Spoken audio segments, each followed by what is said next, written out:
Hello my dear students, welcome to debit credit classes. और ये है class 12th Indian economic development chapter 2 Indian economy 1952 1990 का part 3। Last class में क्या हुआ था मुझे भी पता नहीं चला, और लास्ट क्लास में जो अपन आईपीआर पढ़ रहे थे, that is industrial policy resolution 1956, उसके टाइम पे एकदम से आवाज चली गई थी और मैंने वो वीडियो अपलोड कर दिया। तो कोई बात नहीं, वापस से वो टॉपिक मैं आपको यहाँ पे पढ़ा दूंगा पार्ट 3 में, है ना। तो वहीं से कंटिन्यू करेंगे क्योंकि उसके बाद से आवाज चली गई थी, तो पॉसिबल ये नहीं है, समझ में आया होगा, है ना। चलिए, तो बिना टाइम वेस्ट किए स्टार्ट करते हैं। और अभी तक लाइक नहीं किया हो तो लाइक कर दो, सब्सक्राइब कर दो और बेल आइकन को प्रेस कर दो। आ जाओ। तो ये कल पार्ट रह गया था, सॉरी लास्ट क्लास में ये पार्ट रह गया था, तो इसे फिर से यहीं से करते हैं, है ना।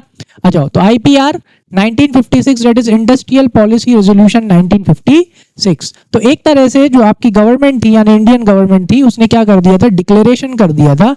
एक तरह से उन्होंने डिक्लेयर कर दिया था that industrial sector will play a leading role, and in that leading role कौन प्ले करेगा, पब्लिक सेक्टर, यानी कि गवर्नमेंट इंटरप्राइजेस क्या रोल प्ले करेंगी, लीडिंग रोल प्ले करेंगी। और जो सेकेंडरी रोल प्ले करेगा वो कौन प्ले करेगा भाई, प्राइवेट सेक्टर। ठीक है, आ जाओ। तो क्या था IPR 1956, that was industrial policy resolution 1956, a declaration on leading role of the state, which means इस पॉलिसी के थ्रू गवर्नमेंट ने क्लियर कर दिया था कि भाई इंडस्ट्रियल डेवलपमेंट में जो लीडिंग रोल प्ले करेगा वो पब्लिक सेक्टर रोल प्ले करेगा, और प्राइवेट सेक्टर जो है सेकेंडरी रोल प्ले करेगा। क्यों? क्योंकि अपन ने लास्ट क्लास में डिस्कस कर लिया था, उस टाइम पे बहुत ज्यादा इन्वेस्टमेंट की जरूरत थी और इतना ज्यादा इन्वेस्टमेंट एक प्राइवेट सेक्टर नहीं कर पाता। आ जाओ। So, Industrial Policy Resolution 1956 was a clear declaration of the government on the leading role of the government in the process of industrialization, यानी कि इंडस्ट्रियलाइजेशन के प्रोसेस में लीडिंग रोल, यानी सबसे आगे कौन चलेगा भाई, गवर्नमेंट चलेगी। This resolution led a road map of the second 5-year plan. इस रेजोल्यूशन ने रोड मैप बना के दे दिया था किसका, सेकंड 5-year प्लान का, यानी कि on the basis of this resolution second 5-year plan चलेगा। So also it was a milestone of achieving growth with social justice. Following were the principal elements of IPR 1956। चलो, तो IPR 1956 के जो कुछ main principles हैं वो discuss कर लेते हैं, जिसमें सबसे पहला क्या बेटा, 3-fold classification of industries. Industries को कितने में क्लासिफाई कर दिया था, 3 तरह की इंडस्ट्रीज में उनको क्लासिफाई कर दिया था। इंडस्ट्रीज वे क्लासिफाइड इनटू 3 कैटेगरीज। चलो, क्या है इसमें, ये है 3-fold क्लासिफिकेशन ऑफ इंडस्ट्री। सबसे पहले यहाँ पे वो इंडस्ट्रीज थी which could be established and developed exclusively as public sector enterprises. Is that clear? मतलब कि कुछ इंडस्ट्रीज वो इंडस्ट्रीज रहेंगी जो सिर्फ कौन सेटअप करेगा, पब्लिक सेक्टर इंटरप्राइज ही सेटअप कर सकता है। इसमें कौन कौन सी इंडस्ट्रीज थी, एटॉमिक एनर्जी, डिफेंस और रेलवे। मतलब इनमें सिर्फ पब्लिक सेक्टर ही क्या करेगा, अपनी इंडस्ट्री सेटअप करेगा, प्राइवेट सेक्टर इसमें इंडस्ट्री सेटअप नहीं कर सकता। फिर उसके बाद में सेकंड वो इंडस्ट्रीज आई जिनमें दोनों बोथ, यानी कि प्राइवेट सेक्टर भी और पब्लिक सेक्टर इंटरप्राइजेस होंगी। ठीक है, these those which could be established both as private and public sector enterprises. इसमें वो इंडस्ट्रीज आएंगी जो कि पब्लिक भी और प्राइवेट भी दोनों सेटअप कर सकते हैं। However the private sector was to play a secondary role. लेकिन जो प्राइवेट सेक्टर इंटरप्राइजेस रहेंगे वो कौन सा रोल प्ले करेंगे, वो एक सेकेंडरी रोल प्ले करेंगे। यानी प्राइमरी रोल या मेन रोल कौन प्ले करेगा यहाँ पे, गवर्नमेंट यानी public sector. New enterprises were to be established primarily in the public sector. This category includes fertilizer industries, mining industries, etc. Is that clear? यानी कि यहाँ पे प्राइमरली जो न्यू इंडस्ट्रीज है वो कौन सेटअप करेगा, पब्लिक सेक्टर सेटअप करेगा। जैसे कि फर्टिलाइजर का केस हो गया, आपकी माइनिंग इंडस्ट्रीज हो गई वो। ठीक, फिर उसके बाद में all industries other than category 1 और category 2 were left to the private sector. यानी कि जो इंडस्ट्रीज कैटेगरी 1 और कैटेगरी 2 में कवर हो चुकी है उनको छोड़ के जितनी भी इंडस्ट्रीज हैं वो कौन ओपन कर सकते हैं, प्राइवेट सेक्टर ओपन कर सकते हैं। ठीक है, चलो नेक्स्ट देखते हैं। सेकंड, इसमें क्या लेके आए थे बेटा आईपीआर में, इंडस्ट्रियल लाइसेंसिंग। यानी कि अगर आपको मतलब एज ए प्राइवेट सेक्टर में अगर आपको क्या खोलनी है, कोई भी इंडस्ट्री ओपन करनी है, तो यहाँ पे आपको क्या लेना पड़ेगा, लाइसेंस लेना पड़ेगा। तो industries in private sector could be establish only through a licence from the government. ठीक है। यानी आईपीआर 1956 में ये बोला गया था कि भाई अगर आपको क्या करना है, प्राइवेट सेक्टर वालों को अगर इंडस्ट्री सेटअप करना है तो उनको क्या लेना पड़ेगा, लाइसेंस। जैसे गाड़ी चलाने का लाइसेंस लेना पड़ता है, वैसे ही यहाँ पे इंडस्ट्री चलाने के लिए लाइसेंस लेना पड़ेगा। The basic idea of licensing policy was to encourage industry in backward region of the country, this was to promote the regional equality. तो यहाँ पे एक्चुअल में सरकार क्या करना चाह रही थी, वो जल्दी लाइसेंस उनको दे रही थी जो बैकवर्ड रीजन जो है अपने इंडिया के जो बैकवर्ड रीजन है, उन रीजन्स में जाके क्या लगाती, अगर इंडस्ट्री लगाती। क्यों, उससे क्या होता, अगर किसी बैकवर्ड रीजन में जाके इंडस्ट्री लगती तो वहां का क्या होता, डेवलपमेंट होता। ठीक है, that is the reason. So this was to promote the region equality. तो ये सरकार ने इसलिए करा था ताकि रीजनल इक्वालिटी आए, सब रीजन्स में क्या है, डेवलपमेंट हो। इंडस्ट्री सेटअप होंगी तो ऑटोमेटिकली क्या होगा, डेवलपमेंट होगा। This was regulate the allocation of resources, different uses. The focus was to promote social welfare rather than the private profits. तो ये जो लाइसेंस के पीछे जो मेन रीजन था वो ये था, This was to regulate the allocation of resources, different uses.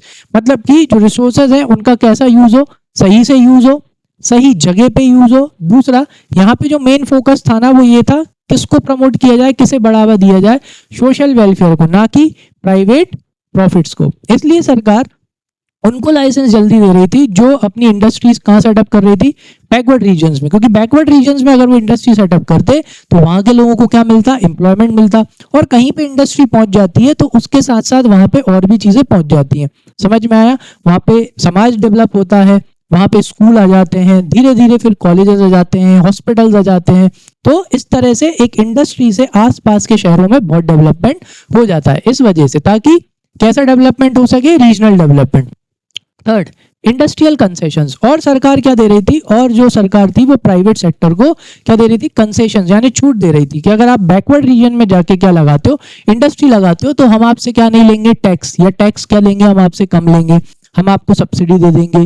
जो पावर सप्लाई है, मतलब जो आपकी लाइट का बिल आएगा वो भी कैसे देंगे, सब्सिडी रेट पे, यानी बहुत कम रेट पे हम आपको लाइट भी दे देंगे। तो देखो, industrial concession, the private entrepreneurs were offered many types of industrial concessions, यानी कि छूट दी सरकार ने। Establishing industry in the backward region of the country, these concessions include, यानी ये कंसेशंस उन्हीं को मिलते जो अपनी इंडिया के बैकवर्ड रीजन में जाके क्या लगाते, इंडस्ट्री सेटअप करते। तो इनको क्या क्या मिलता, पहला टैक्स हॉलीडे, यानी कि freedom from the payment of tax for some time, कुछ टाइम के लिए इनको क्या नहीं देना पड़ता, टैक्स नहीं देना पड़ता। तो उससे इनको फायदा क्या होता कि इनके पास प्रॉफिट बचता, और उस प्रॉफिट को वापस से ये कहाँ लगा सकते थे, अपनी इंडस्ट्री में लगाते, जिससे और क्या होता है, इनकी इंडस्ट्री ग्रो करती, डेवलप करती। तो इस वजह से सरकार ने क्या बोला, भाई टैक्स मत देना। दूसरी चीज एक और भी होता है कि भाई शुरू के टाइम पे क्या होता है ना, प्रॉफिट भी जनरेट नहीं होता है। देन नेक्स्ट क्या हो गया, सब्सिडाइज पावर सप्लाई। इन इंडस्ट्रीज को गवर्नमेंट ने क्या बोला था कि अगर आप बैकवर्ड रीजन में जाके क्या लगाते हैं, इंडस्ट्रीज लगाते हैं, तो हम आपको क्या देंगे, सब्सिडाइज पावर सप्लाई देंगे, यानी कि आपका जो लाइट का बिल आएगा वो कैसा आएगा, कम आएगा। ठीक है, आ जाओ, नॉर्मल रेट से नहीं आएगा। नेक्स्ट आगे देखते हैं, चलो यहां से स्टार्ट करना था वैसे आज अपन को, है ना। चलो आ जाओ, क्या है, स्मॉल स्केल इंडस्ट्रीज। कौन सी इंडस्ट्रीज के बारे में बात करेंगे अपन, स्मॉल स्केल इंडस्ट्रीज के बारे में बात करेंगे। आ जाओ, to promote employment and equity. देखो, स्मॉल स्केल इंडस्ट्रीज को बढ़ावा इसलिए दिया था क्योंकि स्मॉल स्केल इंडस्ट्रीज में ज्यादातर काम किससे होता है बेटा, हाथों से होता है। ठीक है, मतलब कि लेबर इंटेंसिव टेक्निक का यूज ज्यादा होता है। तो स्मॉल स्केल इंडस्ट्रीज बढ़ेंगी तो लोगों को एम्प्लॉयमेंट कैसा मिलेगा, ज्यादा मिलेगा। एम्प्लॉयमेंट ज्यादा मिलेगा तो लोगों की इनकम होगी, लोगों की इनकम होगी तो उनका जो सोशल स्टेटस है, सोशल ग्रोथ होती है, उससे समझ में आया, पैसा आता है इस वजह से। आ जाओ, मीनिंग क्या है, small scale industries is presently defined as unit having fixed investments of less than 10 crore with a turnover of less than 50 crore. यानी कि आज के टाइम पे आप स्मॉल स्केल इंडस्ट्री किसको बोलते हो, आप उसे बोलते हो जिसका फिक्स इन्वेस्टमेंट 10 करोड़ से कम है और जिसका टर्नओवर 50 करोड़ से कम है। अर्लियर यानी उस टाइम पे it was defined as one whose investment did not exceed 1 crore. पहले स्मॉल स्केल इंडस्ट्रीज वो होती थी जिनका इन्वेस्टमेंट 1 करोड़ से कम होता था। And at the beginning of planning 1951 it was defined as the one whose investment did not exceed 5 lakh rupees. ठीक है, और जब 1951 की बात करें तब क्या था, जिनका इन्वेस्टमेंट 5 लाख से कम हो, ठीक है, या 5 लाख तक हो, वो कौन सी इंडस्ट्रीज होती थी, स्मॉल स्केल इंडस्ट्रीज होती थी। ठीक है, तो अभी के टाइम से ध्यान रखना ज्यादा कि जिनका फिक्स इन्वेस्टमेंट कितने करोड़ से कम होना चाहिए, 10 करोड़ से ठीक है, और टर्नओवर कितने से कम होना चाहिए, 50 करोड़ से। टर्नओवर का मतलब क्या होता है, टोटल सेल्स, पूरे साल भर में जिनकी टोटल सेल्स कितने से कम है, 50 करोड़ से कम, और टोटल फिक्स्ड इन्वेस्टमेंट कितने के बराबर है, कितने तक है, 10 करोड़ तक। ठीक है, वो कौन सी इंडस्ट्रीज हो जाती है, स्मॉल स्केल इंडस्ट्रीज। चलो नेक्स्ट क्या दे रखा है, 3 typical characteristics of small scale industries. Small scale industry is a labour intensive and therefore employment friendly. अभी यार बताया था ना, जो स्मॉल स्केल इंडस्ट्रीज होती हैं उसमें ज्यादा काम किससे होता है, लेबर से कराया जाता है, क्योंकि वहां पे हैंडमेड मतलब हाथों से काम ज्यादा होता है, तो इसलिए यहाँ पे लेबर इंटेंसिव टेक्निक यूज करी जाती है, जिसके वजह से ये इंडस्ट्रीज काय में मदद करती हैं, आपको एम्प्लॉयमेंट जनरेट करने में। तो small scale industries is generally considered to be labor intensive while large scale industries is capital intensive। तो जो स्मॉल स्केल इंडस्ट्रीज होती हैं वहां पे ज्यादातर काम किससे होता है बेटा, लेबर से होता है, इसलिए लेबर इंटेंसिव होती हैं, बहुत फेवरेबल होती हैं एम्प्लॉयमेंट प्रोवाइड कराने में। दूसरी तरफ जो लार्ज स्केल इंडस्ट्रीज होती हैं वो कैपिटल इंटेंसिव होती हैं, वहां पे ज्यादातर काम किससे करवाया जाता है, मशीनों से। समझ में आया, तो वो कम एम्प्लॉयमेंट जनरेट करती हैं। आगे आ जाओ, सेकेंड पॉइंट क्या है अपना यहाँ पे, small scale industries, small scale industry shows locational flexibility and it is therefore equality oriented referring to inter regional equality. अच्छा, इसका मतलब क्या है, देखो जो स्मॉल स्केल इंडस्ट्रीज होती है ना वो फ्लेक्सिबल होती है, मतलब आप इनको कहीं पे भी क्या कर सकते हो, सेटअप कर सकते हो।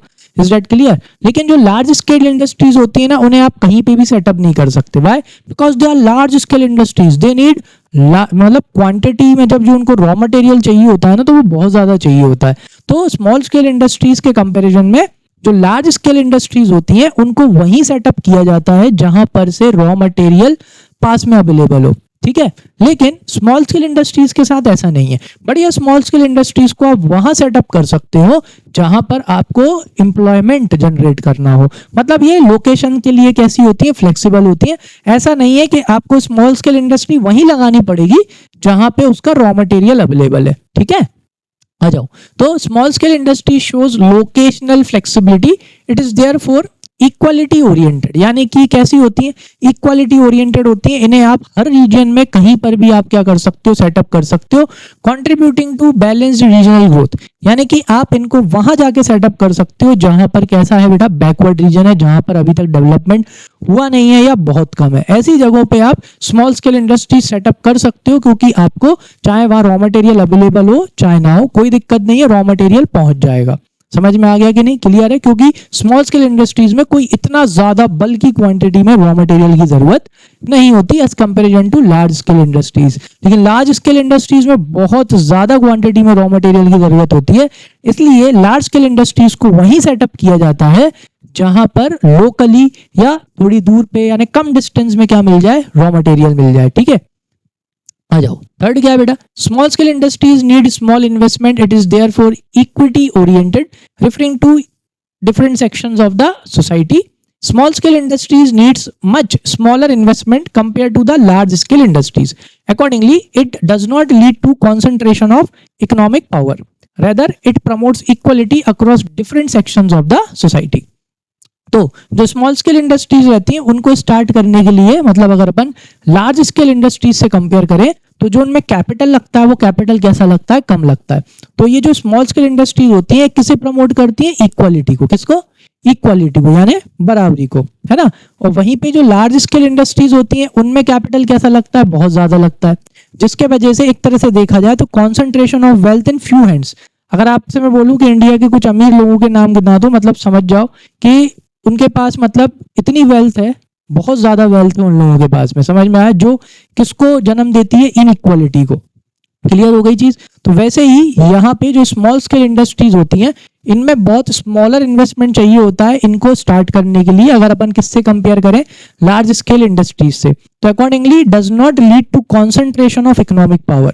तो स्मॉल स्केल इंडस्ट्रीज की वजह से जो इकोनॉमिक पावर होती है वो कुछ लोगों के हाथ में नहीं पहुंचती। ठीक है, rather it promotes equality across different sections of the society। बल्कि स्मॉल स्केल इंडस्ट्रीज क्या प्रमोट करती है, इक्वालिटी प्रमोट करती है जो अपने अलग अलग सेक्शन है सोसाइटी के उनमें। समझ में आया? ठीक है, आ जाओ। नेक्स्ट क्या है, initiative by government to promote small scale industries. तो कुछ इनिशिएटिव्स मतलब कुछ कदम उठाए अपनी गवर्नमेंट ने ताकि वो स्मॉल स्केल इंडस्ट्रीज को प्रमोट कर सके, उन्हें बढ़ावा दे सके। क्यों? क्योंकि स्मॉल स्केल इंडस्ट्रीज क्या कर सकती थी, ज्यादा से ज्यादा एम्प्लॉयमेंट क्रिएट कर सकती थी। आ जाओ, तो इनने क्या किया, production of number of goods was reserved for small scale industries based on the capability of these small scale industries to manufacture those goods. यानी कि सरकार ने क्या करा, स्मॉल स्केल इंडस्ट्रीज को उनकी कैपेबिलिटी यानी कि उनकी क्षमता देख के कि भाई क्या ये गुड्स स्मॉल स्केल इंडस्ट्रीज बना सकती हैं, जी हाँ बना सकती हैं।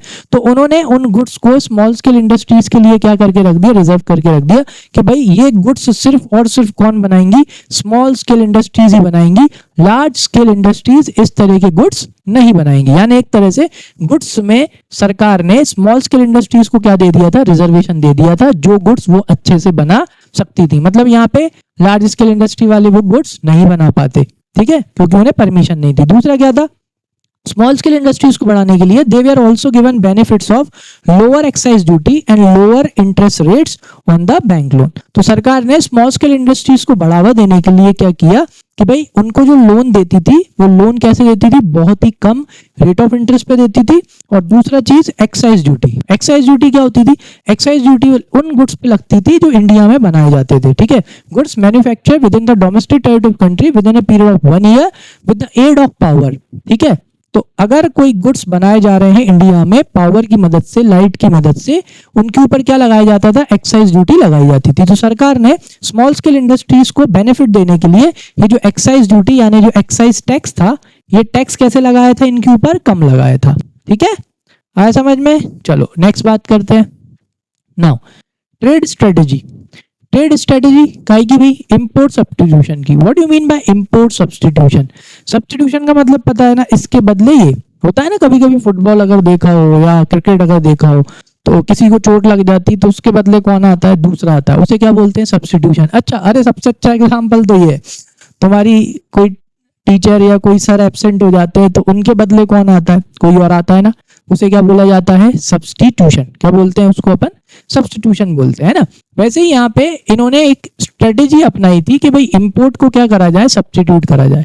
अब इंपोर्ट का मतलब क्या है, इंपोर्ट का मतलब है कि आप गुड्स कहाँ से मंगा रहे हो, बाहर से।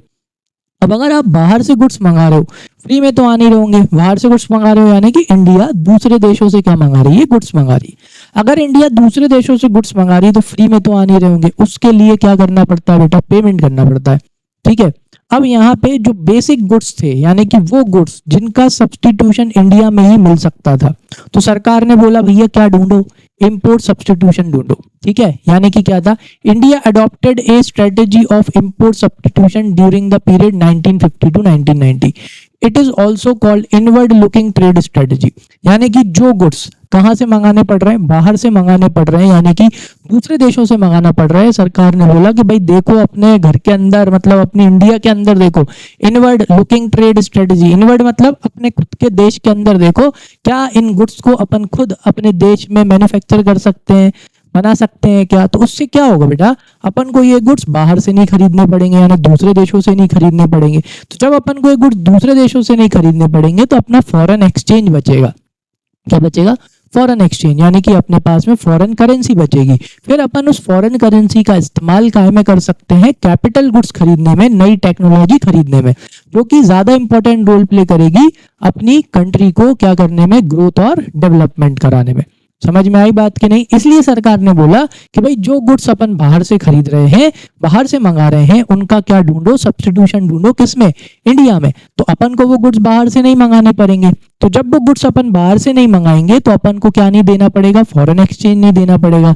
तो अपने पास फॉरेन एक्सचेंज के लिए पैसा बचेगा। तो उस पैसे का इस्तेमाल किस में करा जाएगा, कैपिटल गुड्स खरीदने में, टेक्नोलॉजी खरीदने में, मशीन खरीदने में, which will play a very important role in what, development of our country, है ना। आ जाओ।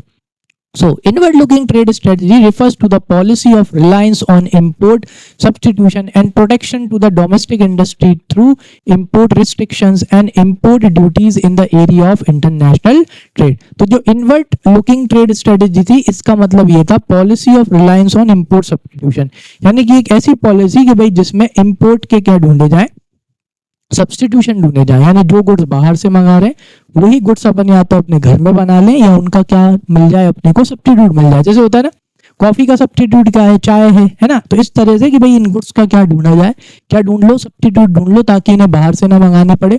तो इससे क्या होगा, and protection to domestic industries, और जो डोमेस्टिक इंडस्ट्रीज थी उन्हें क्या दी गई, प्रोटेक्शन दी गई, उन्हें बचाया गया थ्रू इंपोर्ट रिस्ट्रिक्शंस। मतलब जो प्रोडक्ट्स बाहर से आते थे उनके ऊपर क्या लगा दिए गए, रिस्ट्रिक्शंस लगा दिए गए, ताकि लोग बाहर के प्रोडक्ट्स कम, अपनी डोमेस्टिक मतलब अपनी इंडिया की इंडस्ट्रीज के प्रोडक्ट ज्यादा खरीदें। And import duties in the areas of international trade, और उन गुड्स के ऊपर क्या लगा दी गई, इंपोर्ट ड्यूटी लगा दी गई। इंपोर्ट ड्यूटी का मतलब क्या होता है बेटा, टैक्स। ताकि टैक्स लगाने से क्या होगा, उनकी प्राइस बढ़ जाएगी, तो लोग क्या करेंगे, इंडिया यानी इंडिया के गुड्स प्रेफर करेंगे ओवर फॉरेन गुड्स। ठीक है, आ जाओ नेक्स्ट क्या था, इससे क्या होगा, देखो सेव फॉरेन एक्सचेंज, इससे क्या बचेगा, अपना फॉरेन एक्सचेंज बचेगा। देखो क्योंकि अगर अपन इंपोर्ट कर रहे हैं, जैसे फॉर एग्जांपल अगर आप यूएसए से गुड्स मंगा रहे हो, बड़ा यूएसए में गांधी जी नहीं चलते, उनको आपको क्या देना पड़ेगा, उनको आपको हाँ डॉलर में पेमेंट करना पड़ेगा। अब आपके पास जो फॉरेन एक्सचेंज है, अब आप उसका इस्तेमाल अगर ये रोजमर्रा की चीजें और उनमें अगर आप करोगे तो फिर क्या बचेगा, कुछ नहीं बचेगा। तो इंपोर्ट सब्स्टिट्यूशन से क्या होगा, अपने पास क्या बचेगा, फॉरेन एक्सचेंज बचेगा। अब इसी डॉलर का इस्तेमाल अपन क्या खरीदने में कर सकते हैं, टेक्नोलॉजी। इसलिए which means they wanted to save the foreign exchange, इसलिए उन्होंने बोला ये करो।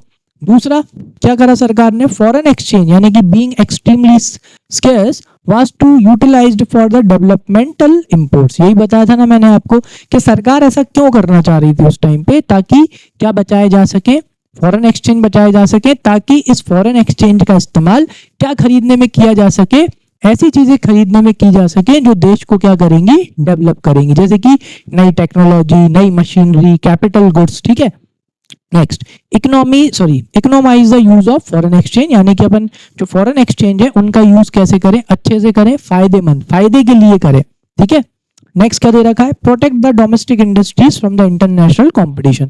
और ये जो इंपोर्ट्स के ऊपर रिस्ट्रिक्शंस लगाए उसके पीछे का रीजन ये था ताकि अपनी जो डोमेस्टिक इंडस्ट्रीज थी जो कि अभी नई नई थी, जो ग्रो कर रही थी, उनको बाहर के प्रोडक्टों से क्या करा जा सके, बचाया जा सके। इसके लिए इंपोर्ट्स के ऊपर क्या लगा दिए गए थे, टैक्सेस लगा दिए गए थे, ड्यूटीज लगा दी गई थी, ताकि फॉरेन से आने वाले प्रोडक्ट्स थोड़े से क्या हो जाए, एक्सपेंसिव हो जाए, तो लोग उनको प्रेफर करने की जगह पहले किनके गुड्स खरीदें, डोमेस्टिक इंडस्ट्रीज के गुड्स खरीदें।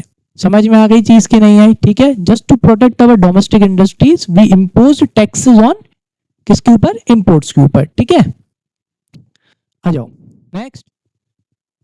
अब हम बात करेंगे किसका, साइलेंट फीचर्स का। ठीक है, salient features of growth strategy and it's good and bad effect. चलो सबसे पहले फीचर्स देख लेते हैं।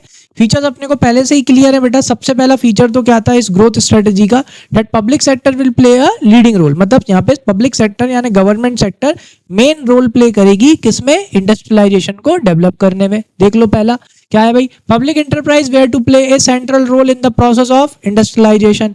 दूसरा क्या था यहाँ पे कि भाई जो आपका प्राइवेट सेक्टर है, प्राइवेट सेक्टर कौन सा हीरो रहेगा, सेकंड हीरो रहेगा। मतलब private sector will play a secondary role in the development of the industries, is that clear.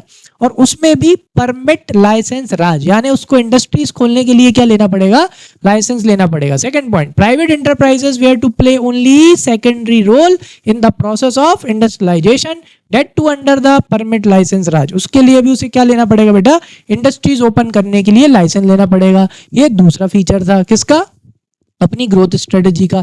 Third क्या था भाई, प्रोसेस ऑफ इंडस्ट्रियलाइजेशन ने किसके ऊपर फोकस किया था, इंपोर्ट सब्स्टिट्यूशन के ऊपर। मतलब अपनी इंडस्ट्रियलाइजेशन में गवर्नमेंट ने और पब्लिक सेक्टर इंटरप्राइजेज ने फोकस करा था इंपोर्ट सब्स्टिट्यूशन पे, यानी कि इन्होंने ये कोशिश करी कि जितना हो सके जो गुड्स अपन बाहर से मंगा रहे हैं, बाहर से मंगा रहे हैं तो फॉरेन एक्सचेंज खर्च हो रहा है, तो उन गुड्स को कहाँ मैन्युफैक्चर किया जाए, इंडिया में ही मैन्युफैक्चर किया जाए। तो इंपोर्ट सब्स्टिट्यूशन पे ज्यादा ध्यान दिया, इंप्लाइंग दैट, इसका मतलब क्या बेटा कि production of such goods which to be accorded a high priority which we are imported from the rest of the world. यानी कि उन गुड्स का सब्स्टिट्यूशन ढूंढो, उन गुड्स को बनाओ जिन गुड्स को अपन को बाहर से क्या करना पड़ रहा है, मंगाना पड़ रहा है। समझ में आया, उनका सब्स्टिट्यूशन।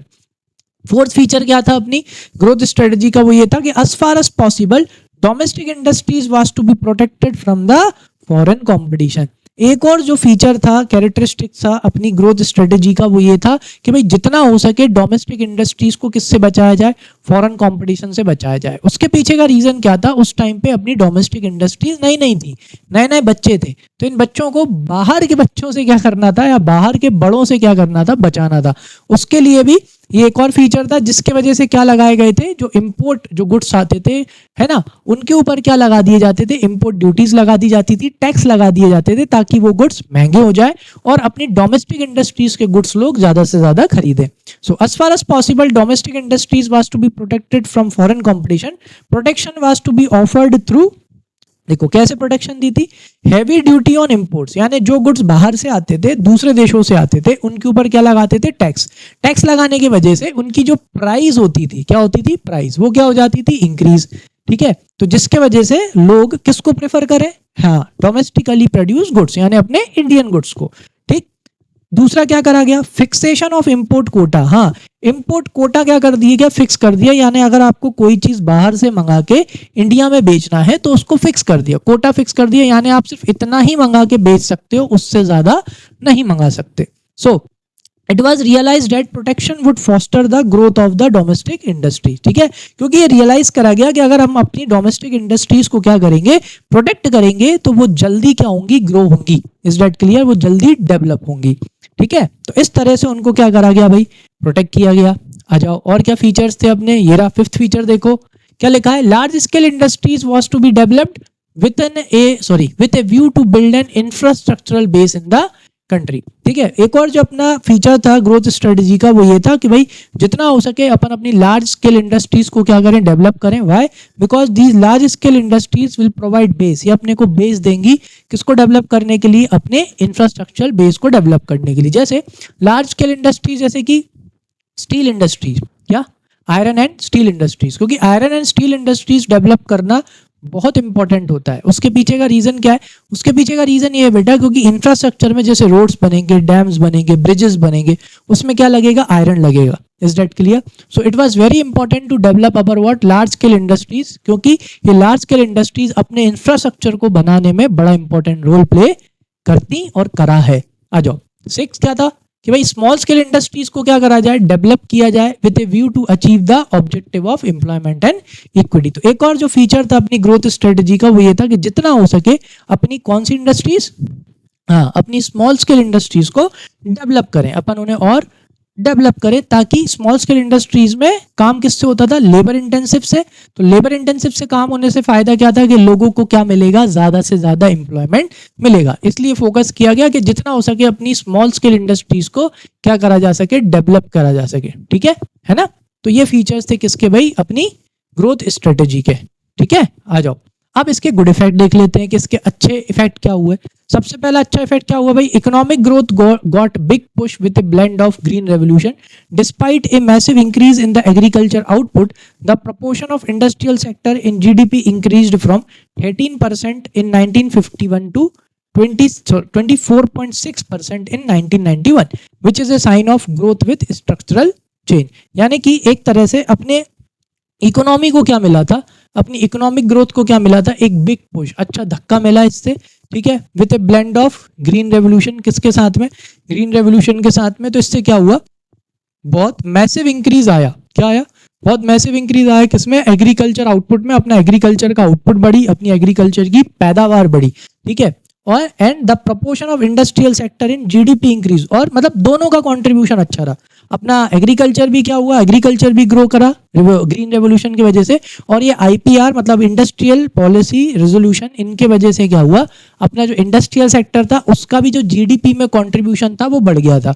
13% था 1950-51 टू, लेकिन 24.6% हो गया था कब तक, 1990 से 1991 में, which is a sign of growth with structural change. यानी कि ये साइन था कि इंडिया में क्या हो रही है, ग्रोथ हो रही है, जिसकी वजह से स्ट्रक्चरल चेंज आ रहा है, यानी कि लोग एग्रीकल्चर से काय में आ रहे हैं, इंडस्ट्रीज में आ रहे हैं। ठीक है, चलो नेक्स्ट पॉइंट देखते हैं, सेकंड क्या था, Indian industry was no longer continued merely to cotton, textile and jute. In fact, the Indian industrial sector became well diversified by 1990, largely due to the public sector. मतलब कि अब अपना जो Indian industries था वो सिर्फ और सिर्फ कॉटन, टेक्सटाइल और सिर्फ जूट की इंडस्ट्रीज नहीं रखा था। अब अपना इंडस्ट्रियल सेक्टर क्या हो चुका था और डाइवर्स हो चुका था, मतलब डिफेंस, एटॉमिक एनर्जी, और फिर उसके बाद में फर्टिलाइजर्स, माइनिंग, है ना, और भी जो बेसिक गुड्स होते हैं उन सब की क्या हो गई थी, इंडस्ट्रीज सेटअप हो गई थी। शुगर, है ना, इन सब की इंडस्ट्रीज क्या हो गई थी, इंडिया में सेटअप हो गई थी। अब सिर्फ इंडिया में सिर्फ यही इंडस्ट्रीज नहीं थी, और भी इंडस्ट्रीज सेटअप हो चुकी थी। ऑलमोस्ट सारी इंडस्ट्री सेटअप हो चुकी थी 1990 तक। ठीक है। थर्ड क्या है, there was a marked diversification in industrial sector. The then Sunrise Industries, that is electronics in particularly, marked its emergence in the domestic economy. यानी कि अपनी जो इंडस्ट्रीज थी उसका क्या हो गया था, डाइवर्सिफिकेशन हो गया था। अलग अलग तरह की इंडस्ट्रीज अब इंडिया में क्या होने लगी थी, सेटअप होने लगी थी, जैसे कि इलेक्ट्रॉनिक इंडस्ट्रीज। ठीक है, मार्क्ड इट्स इमरजेंस, मतलब इलेक्ट्रॉनिक इंडस्ट्रीज भी क्या आ गई थी, इंडिया में आ गई थी। इमरजेंस का मतलब होता है उभर के आना। ठीक है, वो भी सेटअप होने लगी थी। आगे आ जाओ, नेक्स्ट पॉइंट, फोर्थ क्या है, और क्या अच्छा इफेक्ट हुआ इसका, growth of large scale industries, जैसे कि like Rourkela and Bhilai steel plants projects and infrastructural shift in the Indian economy.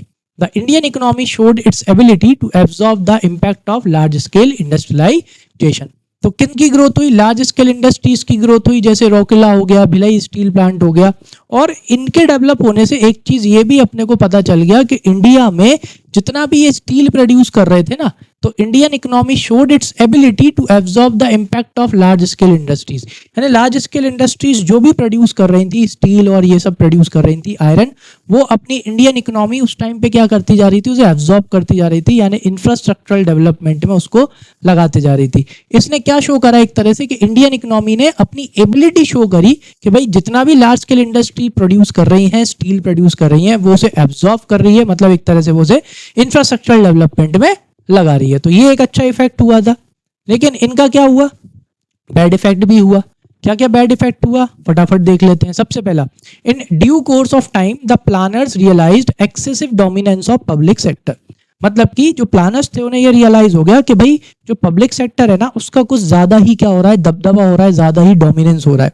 So covering the production of certain consumer goods which the private sector was well equipped to do was realized as the key element of excessive dominance। यानी कि बहुत से जो goods थे वो सिर्फ किसको, मतलब कंज्यूमर गुड्स जो कि प्राइवेट सेक्टर अच्छे से प्रोड्यूस कर सकता था, वो भी कौन प्रोड्यूस कर रही थी भाई, पब्लिक सेक्टर प्रोड्यूस कर रही थी। ठीक है, so this undermine the significance of private sector as an agent of growth. मतलब कि एक तरह से वो गुड्स अच्छे से कौन प्रोड्यूस कर सकती थी, प्राइवेट सेक्टर प्रोड्यूस कर सकती थी। तो एक तरह से देखा जाए कि अपन ने अपने प्राइवेट सेक्टर को अच्छे से क्या नहीं किया, यूज नहीं किया, या ये भी कह सकते हैं कि अपन ने अच्छे से अपने प्राइवेट सेक्टर को क्या नहीं करने दिया, ग्रोथ नहीं करने दिया। किसने, पब्लिक सेक्टर के एक्सेसिव डोमिनेंस ने। मतलब अगर पब्लिक सेक्टर इस तरह के गुड्स प्राइवेट सेक्टर को ही बनाने देती जो कि वो बना सकती थी अच्छे से, तो वो और ज्यादा अच्छे से ग्रोथ करते। आ जाओ, सेकंड क्या है, public sector monopolies gradually turned out to be dead social weight by incurring huge losses. Public sector enterprises led to inefficient use of scarce natural resources या national resources, हाँ दोनों सही है। ठीक है, अब हुआ क्या, एक और बैड इफेक्ट क्या हुआ कि जो पब्लिक सेक्टर मोनोपोलीज क्या हुआ, gradually turned out to be dead social weight. ये जो पब्लिक सेक्टर एंटरप्राइज थी ना, ये क्या इनकर करने लगी, लॉस इनकर करने लगी। अब लॉस इनकर करने की वजह से क्या हो गया, ये डेड सोशल वेट, यानी जैसे होता है ना, इन इंडस्ट्रीज का वेट बड़ा भारी पड़ रहा था, इनके लॉसेस का वेट अपनी गवर्नमेंट के ऊपर कैसा पड़ रहा था, बहुत भारी पड़ रहा था। By incurring huge losses public sector enterprises led to inefficient use of scarce national resources. यानी कि एक तरह से लॉसेस होने लगा था, मतलब कि ये जो आपकी पब्लिक सेक्टर एंटरप्राइजेस थी, ये अपने नेशनल रिसोर्सेज का या नेचुरल रिसोर्सेज का इनएफिशिएंट यूज कर रही थी, जो कि बड़ा भारी पड़ने लगा था। ठीक है, नेक्स्ट थर्ड क्या था, the need to obtain license for opening new firms और expanding the existing firm was misused by big industrial houses. The big houses would get licenses, get licenses. ठीक है, हाँ यहाँ पर है बेटा, licenses simply to ward off the emergence of competitors in the market.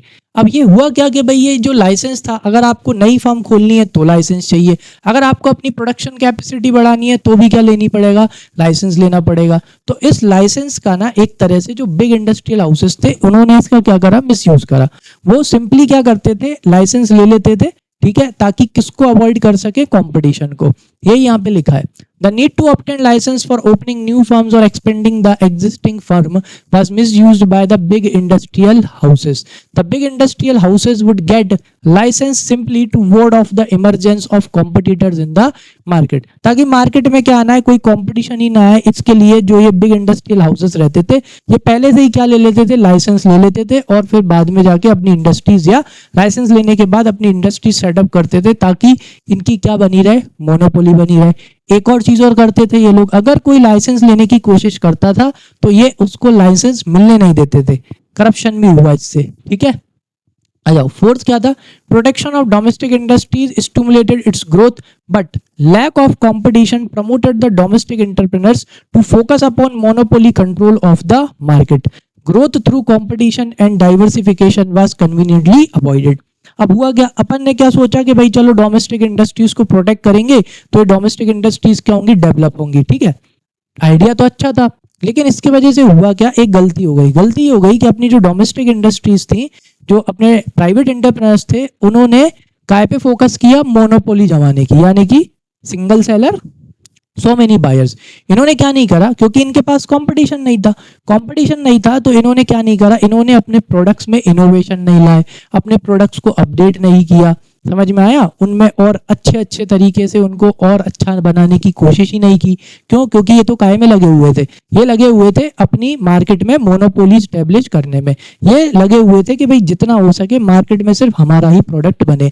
अब ये कैसे हुआ, क्योंकि इनके सामने क्या नहीं था, कॉम्पिटिशन नहीं था।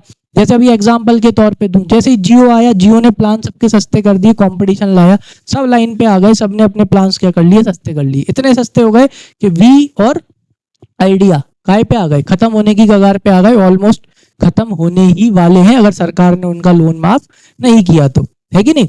तो क्या होता है ना, कंपटीशन आता है ना, तो कंपटीशन की वजह से जो प्रोड्यूसर होता है, जो एंटरप्रेन्योर होता है, उसको अपने प्रोडक्ट में इनोवेशन करना पड़ता है, उसको अपग्रेडेशन करना पड़ता है, उसकी क्वालिटी अच्छी देनी पड़ती है। अब उस टाइम पे कंपटीशन था नहीं, तो कंपटीशन नहीं था तो अपने इंडियन एंटरप्रेन्योर्स काय पे फोकस करने लगे, भाई मोनोपोली कंट्रोल, जितना हो सके मार्केट पे उनका कंट्रोल हो। ये नहीं कि भाई अपने प्रोडक्ट को और डेवलप कर ले, अपने प्रोडक्ट को और अच्छा बना ले, उसकी क्वालिटी और इम्प्रूव कर ले, समझ में आया। तो because of this work production of domestic industry stimulated its growth, यानी उसने उसकी ग्रोथ तो बढ़ाई, लेकिन कंपटीशन ना होने की वजह से जो डोमेस्टिक एंटरप्रेन्योर्स थे वो काय पे फोकस करने लगे, मोनोपोली कंट्रोल के ऊपर। तो इसकी वजह से क्या हुआ, growth through competition and diversification was conveniently avoided, यानी कि कंपटीशन की ग्रोथ जो होती है उसके वजह से क्या होता है, इनोवेशन और वो सब होता है, तो वो अवॉइड हो गया। क्यों, क्योंकि सरकार ने इनके लिए कंपटीशन क्या कर दिया था, हटा दिया था, क्योंकि इनको इन्होंने प्रोटेक्शन दे दी थी। अगर कंपटीशन देती तो इससे एक फायदा होता, ये लोग अपना प्रोडक्ट इंप्रूव करते, क्वालिटी इंप्रूव करते, तो इससे क्या होता, और अच्छे प्रोडक्ट्स बनते, मतलब इससे अपनी डोमेस्टिक इंडस्ट्रीज और डेवलप होती और अच्छी ग्रोथ करती। लास्ट पॉइंट क्या है, saving foreign exchange through import substitution rather than generating it through export promotion prove to be inefficient policy instrument. अपनी सरकार उस टाइम काय पे फोकस कर रही थी, वो फोकस कर रही थी जितना हो सके फॉरेन एक्सचेंज को बचाया जाए। इसकी जगह अपनी सरकार को फोकस करना चाहिए था उस टाइम पे कि कितना हो सके, क्या हो सके, फॉरेन एक्सचेंज को बढ़ाया जाए। कैसे, एक्सपोर्ट करके, क्या करके, एक्सपोर्ट, हाँ जितना हो सके एक्सपोर्ट करके एक्सपोर्ट प्रमोशन करना चाहिए था, अच्छी क्वालिटी के गुड्स मैन्युफैक्चर करवाने चाहिए थे, कोशिश करवानी चाहिए थी जिससे कि ज्यादा से ज्यादा अपने क्या हो, एक्सपोर्ट हो। एक्सपोर्ट होगा तो उससे क्या आता, और फॉरेन एक्सचेंज आता, जिसका इस्तेमाल अपन काय में करते, और कैपिटल गुड्स और नई नई टेक्नोलॉजी खरीदने में करते। लेकिन उस टाइम अपनी सरकार ने जो पॉलिसी रखी वो रखी थी कि भाई जितना हो सके फॉरेन एक्सचेंज को बचाया जा सके, जिसके वजह से क्या हुआ कि भाई ये इनसफिशिएंट साबित हुई, और 1990s तक आते आते अपना जो फॉरेन एक्सचेंज था वो पूरी तरह से क्या हो गया था, खत्म हो गया था।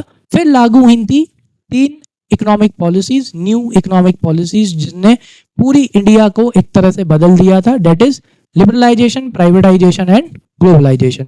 ठीक है, इसलिए अपन यहाँ से 1950 से लेकर 1990 तक पढ़ते हैं, क्योंकि उसके बाद मेजर चेंज आया था इंडिया में। 3 मेजर पॉलिसीज आई थी, न्यू इकोनॉमिक पॉलिसीज आई थी, that is privatisation, liberalisation and globalisation. ठीक है, चलो तो इसी के साथ आई थिंक ये चैप्टर आपका खत्म होता है। हाँ जी, ये आ गए अपन किस पे, डी एंड पे। चलो, सारा चैप्टर अच्छे से समझ में आया हो, 3 पार्ट में है, तीनों पार्ट अच्छे से देखिए, अपनी बुक में से पढ़िए। कोई चीज समझ में ना आए तो कमेंट सेक्शन में मेंशन करिए, वो मैं आपको बिल्कुल समझाऊंगा। ठीक है, वैसे तो मैं डिटेल में समझाता हूँ, फिर भी आपको लगे कोई डाउट है तो बेझिझक कमेंट में पूछिए। ठीक है, तो सब समझ में आया तो अब लाइक कर दो, कमेंट कर दो, सब्सक्राइब कर दो और बेल आइकन को प्रेस कर दो। ठीक है, मिलते हैं अपने नेक्स्ट चैप्टर में। Thank you.